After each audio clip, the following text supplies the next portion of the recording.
Hello students, स्वागत करता हूं आपके अपने YouTube channel path finder tutorials पे। और जेडब्ल्यू मेन ने अपनी डेट शीट जारी कर दी है किस किस डेट को आपका एग्जाम होना है। ठीक है, तो 4 अप्रैल, 5 अप्रैल, 7 अप्रैल, 8 एंड 9 अप्रैल को आपका एग्जाम होना है जेडब्ल्यू मेन का।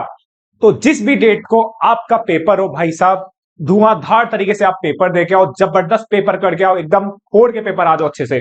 ठीक है ना, बिल्कुल सभी का पेपर अच्छा होगा, बिल्कुल है ना, टेंशन मत लीजिए। जो गलती एनटीए ने अपने जनवरी वाले अटेम्प्ट में करी थी है ना, उस गलती पे आप ध्यान मत लेके जाना। आपका जो टारगेट होना चाहिए, जिस भी डेट को आपका एग्जाम है उसी पे फोकस करना है। ठीक है, आप ज्यादा दिमाग में थॉट्स मत लेके आइए कि एनटीए ने जो 27 जनवरी वाला जो अटेम्प्ट था, आप जो पहला जो एग्जाम था एनटीए का, जेडब्ल्यू मेन का, उसमें ये हो गया था कि जो अब 200 से जिनके मार्क्स हैं, 235 के अप्रोक्स जिनके मार्क्स आ रहे हैं, उनमें बच्चों का 99% बन रहा था। और जबकि बाद के जो एग्जाम्स हो रहे थे उनमें कहीं ना कहीं बच्चे का 150 या 160 के बीच के अराउंड आने पर भी बच्चे का 99 परसेंटाइल बन रहा था।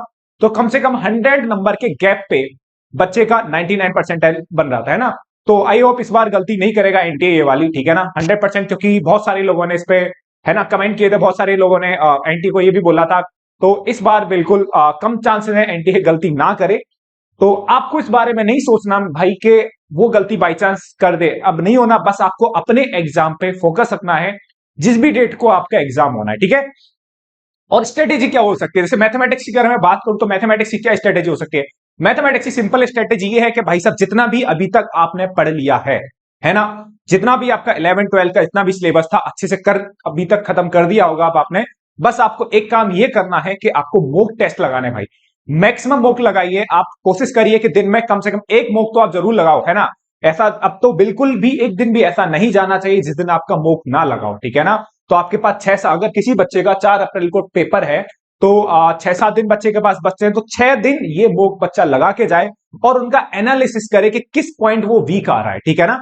क्योंकि कई बार बेटा ऐसा होता है कि जो हम मॉक लगा रहे होते हैं ना कहीं वैसा ही कंसेप्ट पे बेस्ड क्वेश्चन आपका जेई मेन में आ जाता है, ठीक है ना। तो जो भी आप कंसेप्ट लगा रहे हो या जो भी क्वेश्चन मैथमेटिक्स के लगा रहे हो, अगर 30 क्वेश्चन है आपके उसमें आपके मॉक टेस्ट में, तो 30 क्वेश्चन में से अप्रोक्स अगर आपने माना कि आपने मैक्सिमम क्वेश्चन ट्राई करें, सपोज जो क्वेश्चन गलत हुआ है, तो वो ये सोचो आपके जो क्वेश्चन जो गलत हुआ है वो किस वजह से गलत हुआ है। देखो 3 तरीके की गलतियां हो सकती हैं जो क्वेश्चन गलत हुआ।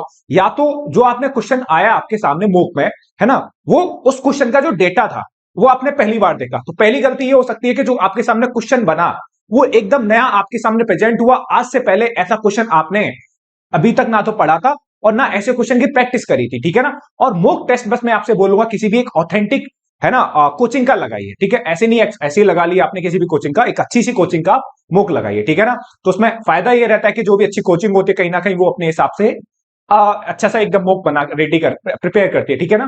तो पहली गलती क्या बताई मैंने बच्चा, पहली गलती बताई कि आपके सामने क्वेश्चन ऐसा भी हो सकता है मैथमेटिक्स में कि बिल्कुल नया क्वेश्चन हो, इस डेटे का क्वेश्चन आपने कभी देखा भी नहीं है, ठीक है ना। पहली गलती हो सकती है। दूसरी क्वेश्चन में गलती किस तरीके की हो सकती है, देखो दूसरी गलती क्या है।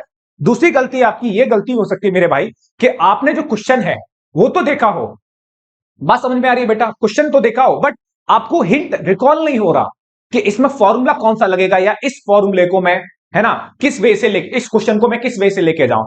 तो दूसरी गलती ये होती है ना, जनरली जो होती है ना, जो तीसरी वाली गलती बता रहा हूं बच्चों के केसेस में, सेकंड नंबर की गलती और थर्ड नंबर की गलती सबसे ज्यादा होती है ना। फर्स्ट नंबर की बच्चा ने अगर ढंग से मेहनत करी है तो ये तो कम ही होता है, ठीक है। थर्ड नंबर की गलती क्या है, सबकी एकदम जान पहचान वाली, है ना, mistake, silly mistake. Silly mistake से बचना है क्योंकि मैथमेटिक्स में भाई सब कैलकुलेशन की प्रॉब्लम्स बहुत होती हैं। तो अच्छे से एकदम कैलकुलेशन करनी है, अच्छे से एकदम बारीकी से। और ये काम आप तभी कर पाओगे जब आप मॉक टेस्ट को बिल्कुल, ठीक है ना, बिल्कुल इसी जोन में दोगे कि जस्ट आपका जेडब्ल्यू मेन का एग्जाम हो रहा है। बिल्कुल कोई भी युद्ध लड़ा जाता तो उससे पहले, है ना, तैयारियां होती है। तैयारियां ऐसी होती है भाई, है ना, युद्ध लाइक में ऐसा नहीं कह रहा कि युद्ध चल रहा, बस आप जो भी आप तैयारी करो वो आपकी जो मेहनत है वो बिल्कुल सफल होनी चाहिए, है ना। क्योंकि वो जो मेहनत है कहीं ना कहीं उसमें पेरेंट्स की भी मेहनत होती है, जो भी टीचर्स होते हैं उनकी भी मेहनत होती है। तो कहीं ना कहीं सामंजस्य होता है सभी की मेहनत का। तो वो मेहनत आप बिल्कुल जाया मत जाने दीजिए। तो भाई साहब ये काम आपको करना है, मॉक टेस्ट लगाइए और जो भी गलतियां आए उन पे काम करिए, ठीक है ना। कुछ भी नया एक्स्ट्रा नहीं करना, जितना भी आप पढ़ के आए उसका रिवीजन करिए अच्छे से, ठीक है ना। तो ये वाली बात आप ध्यान रखिएगा। दूसरा ये है कि जितनी भी आपको, जैसे फिजिक्स केमिस्ट्री में भी सेम काम आपको लगाना है, ठीक है ना। और एक और पॉइंट इसमें मैं ऐड करूंगा कि सपोज करो जैसे एग्जाम की डेट तो आपको पता लगी गई होगी सबको, इसमें यह भी होता है कि जैसे आपका 8 तारीख को एग्जाम है ना, 8 तारीख को एग्जाम है तो 2-3 दिन पहले सभी बच्चों को पता लग जाता है कि 8 तारीख का को जो पेपर हो रहा है वो फर्स्ट मीटिंग में हो रहा है या सेकंड मीटिंग में हो रहा है। तो मैं आपको सजेस्ट ये करूंगा कि सपोज आपका 7 तारीख का पेपर है, 7 अप्रैल का पेपर है और आपको 3 या 4 तारीख में आपको पता लग गया कि आपका फर्स्ट शिफ्ट में पेपर है, तो आप कोशिश करिए इन 3 दिनों में, है ना, जितने भी आपको दिन मिल रहे हैं उन दिनों में आपकी फर्स्ट शिफ्ट में पेपर होना आपको पता लग गया तो आप घर पे बैठ के 9 से 12 अगर फर्स्ट शिफ्ट होती है तो मेरे भाई 9 से 12 आप मॉक टेस्ट लगा के जाइए। क्यों? क्योंकि जो आपका माइंड जो होगा इन 3 दिनों में पेपर में बैठने के लिए, है ना, लाइक पेपर में बैठने के लिए एकदम हैबिचुअल हो जाएगा, ठीक है ना। तो बिल्कुल जब आप जेईई मेन के आप एग्जाम में बैठो तो बिल्कुल आपको बिल्कुल नया ना लगे कि भैया मैं कैसे मतलब इस तरीके से बैठा। तो आप बिल्कुल आप प्रिपेयर होके जाइए, जेईई मेन का एग्जाम जो है बिल्कुल अपने जो भी आप 100% दे सकते हो, अब वो टाइम आ गया है, ठीक है ना। और अच्छे से एकदम तैयारी करके जाइए धूमधाम से, बिल्कुल मेरे भाई छोटे, और कोई दिक्कत नहीं होने वाली। उम्मीद सबका एकदम पेपर एकदम बढ़िया होगा, जिसकी तैयारी है उसका पेपर एकदम धुआंधार होने वाला, ठीक है ना। टेंशन बिल्कुल नहीं लेनी, लास्ट टाइम पे जो होगा एकदम बेस्ट होगा। जो भी तैयारी करो पूरी इस तैयारी पे बेस्ड होके जाओ, ठीक है ना।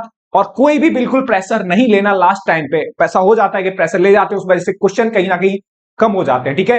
तो बिल्कुल प्रेशर नहीं लेना, जो भी होगा अच्छा होगा, ठीक है ना। कोई टेंशन नहीं लेनी, बस अच्छे से पेपर देने जाओ। और एकदम ये जो मैं बात बता रहा हूं कि जिस भी डेट में हो रहा है आपका पेपर, उसकी जो शिफ्ट है उस पर 2-3 मॉक टेस्ट लगा के जाओ, ठीक है ना। तो इसमें अब आपको बहुत अच्छे से पेपर देना है, ठीक है ना। सभी बच्चों को एकदम बेस्ट ऑफ लक, अच्छे से पेपर देके आओ, एकदम फोड़ के पेपर आओ, ठीक है ना। Thank you, all the best.